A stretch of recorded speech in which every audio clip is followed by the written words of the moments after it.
Dr. Scott Price, great to have you back here in the studio with us. Good to see you. Pleasure to be here with you, Aaron. And thanks for what you did to help out and treat the patients. I know we got a ton of admiration for our healthcare workers, but especially those who are very clearly on the front lines there.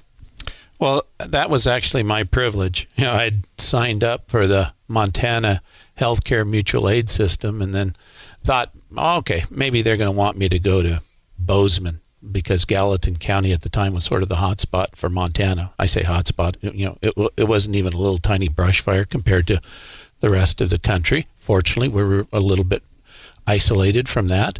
And then I got a email and then a phone call saying, would you go to New York? And I thought, oh my gosh, I guess I'm going to have to put my money where my mouth is.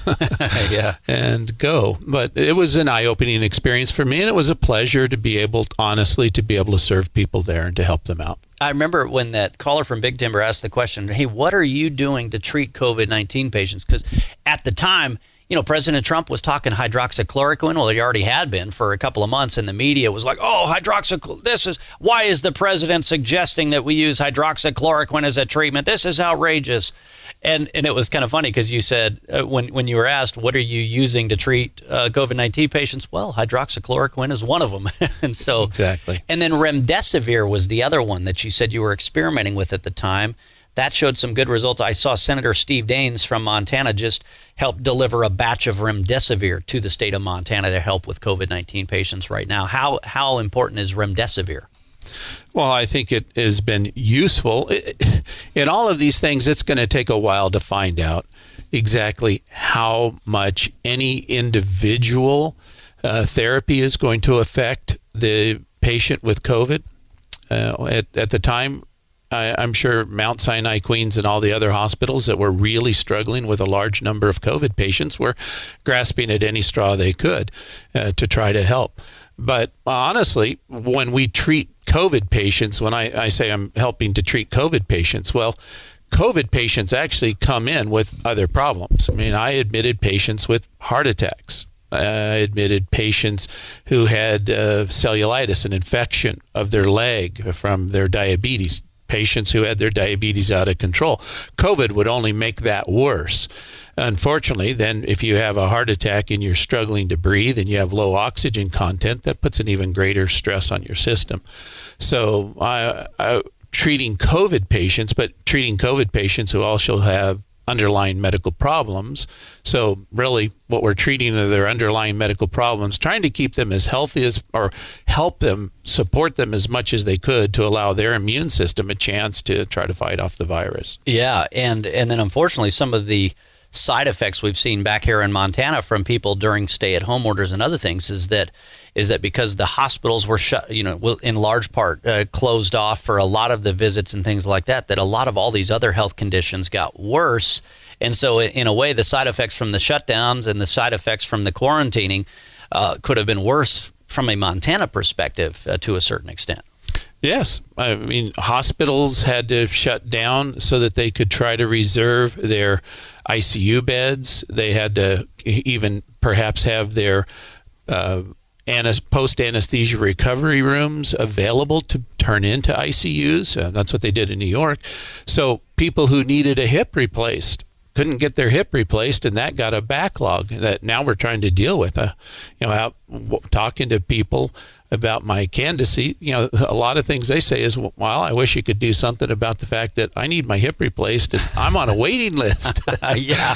Well, yeah, exactly. The hospitals, I think, now are responding well, and they're up and running full speed trying to take care of those things. Yeah. And so, not only are you a doctor who served on the ground in New York City during the COVID-19 of the spring, but also you're a Republican candidate for State Senate District 25 in Billings.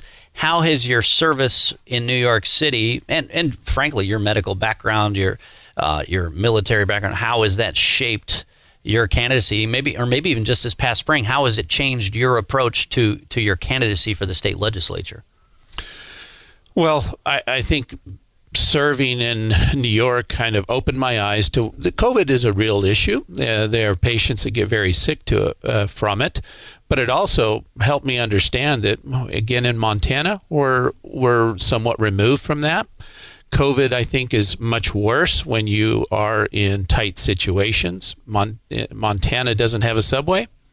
Montana doesn't have rural trains transporting people, 40, 50 miles, bringing them into the big city. Dr. Price, interested in your take on this as a doctor, because I've seen doctors and nurses and healthcare workers. We see them all over town, right? Because they're friends, their family, their neighbors. Some are wearing masks, some aren't wearing masks. There's a broad range of opinions, even within the medical community, on this whole topic. But from the standpoint of mask mandates, the governor trying to force everybody to wear these things, what's your take on those types of mandates? Well, I think that type of mandate basically is unenforceable because the number of people that may not choose to wear a mask is large. And we have way too much for our law enforcement officials to be doing than trying to enforce masks. The way I look at a mask is, to me, it's socially acceptable or kind to say, okay, if I'm going to go into the store, I'll put on a mask. Because if I run into you, Aaron, it means I am trying to protect your health. That mask doesn't necessarily protect me. I got a mask that my brother-in-law made for me. And that mask looks really nice. I enjoy it. But I know that mask is protecting someone else if I cough and didn't catch it. But it's not going to protect me necessarily as much as it should. I can wear in the hospital, I can wear an N95 mask, and that one has a high grade of protection. But those aren't available to the general public at this point. So wearing a mask just says politely, I care enough about your health that I'll go ahead and wear a mask. Yeah, and so encourage people to wear them, choose to wear them if you so choose.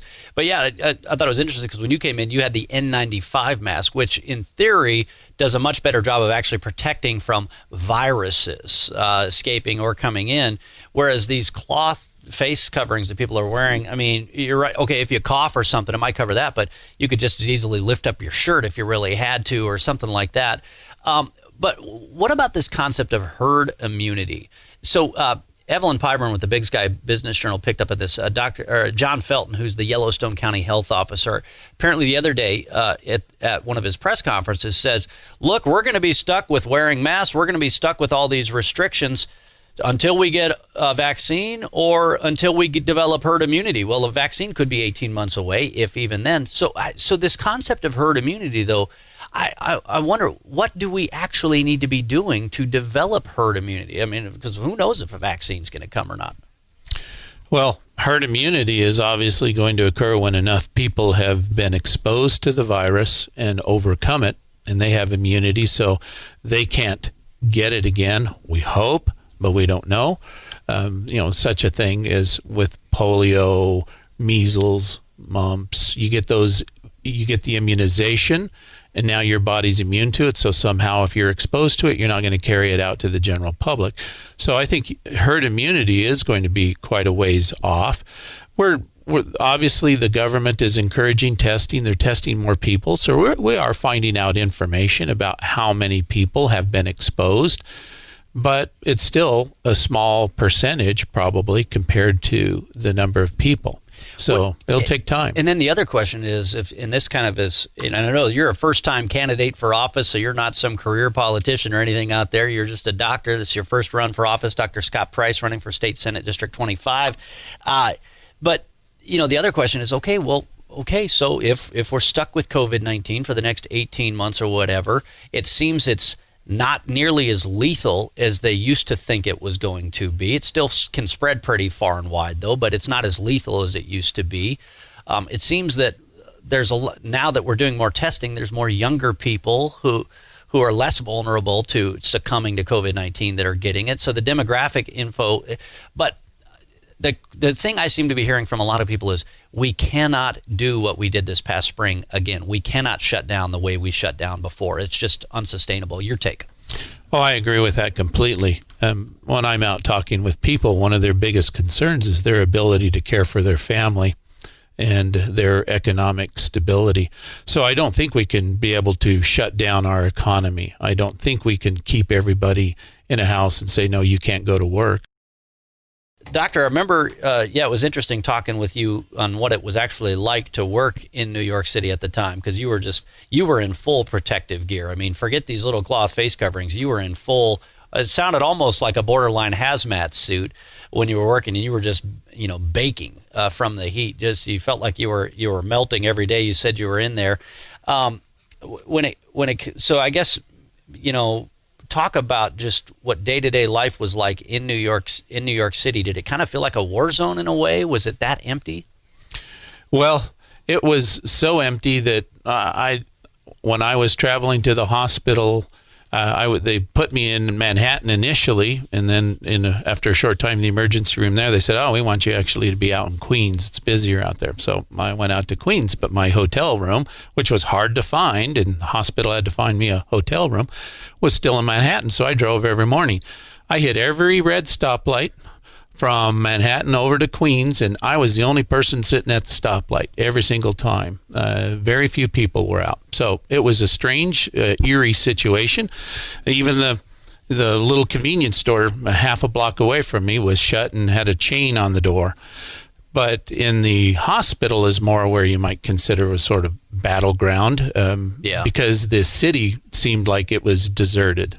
But yet there were still a lot of patients there. Well, and it just seems so backwards to me what they did in New York. I mean, they kept the subways open, and what did they wait?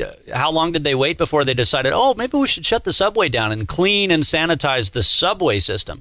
And then they were forcing COVID-19 patients into nursing homes.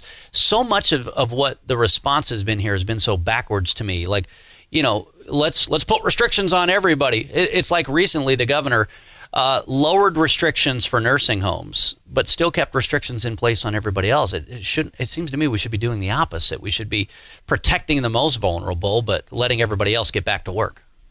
Well, I agree. I think we do need to protect the most vulnerable, because the COVID virus obviously likes those who are elderly, likes those with multiple medical conditions, diabetes, asthma, even high blood pressure.